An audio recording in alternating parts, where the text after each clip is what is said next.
They started calling me stupid when I was 8 years old, and somehow that label followed me everywhere. Teachers said it gently, classmates said it loudly, and my family said it like it was a fact everyone had already accepted. She's sweet but not very bright. That sentence showed up at every parent-teacher meeting, every report card discussion, every family dinner where grades came up. I struggled in school, especially with math. Numbers refused to stay still in my head. I would read the same problem 5 times and still not understand what it wanted from me. When I raised my hand, people sighed.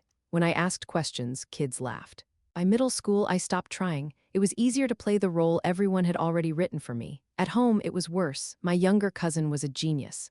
My brother was naturally smart. I was the one sent to do chores while the others studied. When I talked about my dreams, my parents smiled politely and said things like, "Let's be realistic." I started believing them. Maybe I really was stupid.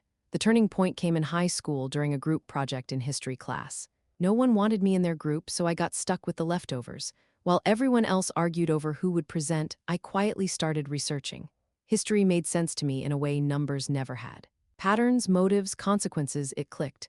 I stayed up nights reading, taking notes, connecting dots no one else bothered with. When presentation day came, my group froze. They hadn't prepared. The teacher looked disappointed and asked if anyone had something to say. My hands were shaking, but I stood up. For 15 minutes, I spoke without notes.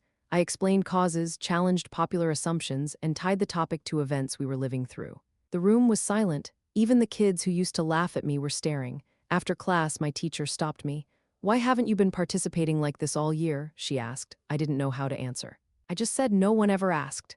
From that day on, things changed slowly but permanently. One teacher turned into 2, then 3. I was encouraged instead of dismissed. I learned I wasn't stupid, I just learned differently. I got evaluated and was diagnosed with a learning disability that explained everything. Support replaced shame. Years later, at a family gathering, someone joked, "Remember when we thought you'd never make it?" I smiled and held up my acceptance letter to a graduate program they didn't even understand.